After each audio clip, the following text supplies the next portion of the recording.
বিধানসভা নির্বাচনের ফল ঘোষণার পরের দিনই শিমলাগড় কালী মন্দিরে পুজো দিয়ে প্রসাদ খাওয়ালেন প্রার্থী মানব গুহকে পারিজাতনগর এলাকার কয়েকজন মহিলা।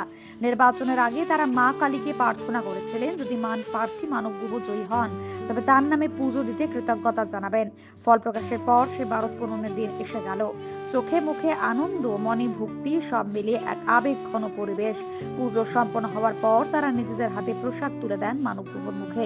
সে মুহূর্তে রাজনীতি যেন ছাপিয়ে গেল মানুষের বিশ্বাস, ভালোবাসা আর আন্তরিকতা। মানুষ যে পরিবর্তন চাইছিল সেই পরিবর্তনই প্রতিফলন ঘটেছে এই জয়ে, এমনটাই মনে করছেন এলাকার বাসিন্দারা। তাই এই জয় শুধু একজন প্রার্থীর নয়, এটি যেন গোটা মেমারির মানুষের জয়, তাদের আশা আকাঙ্ক্ষার জয়। খুশির এই মুহূর্তে ভেদাভেদ ভুলে সবাই একসঙ্গে সামিল হলেন আনন্দে।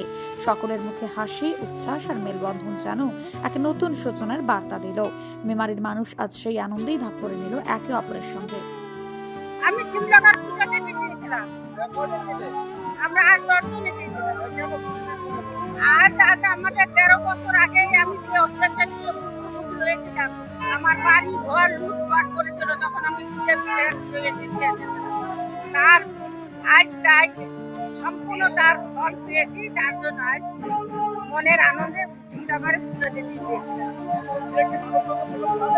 হ্যাঁ হ্যাঁ, পোশাক খাওয়া ভালো লাগছে। আগে থেকেই ওকে ভালো লাগে, আগে থেকেই তো চিনি ওকে আমি। হ্যাঁ হ্যাঁ, পরিবর্তন হলে খুব ভালো। আমার নাম কাজল মিত্র, পারিজাতনগর বাড়ি।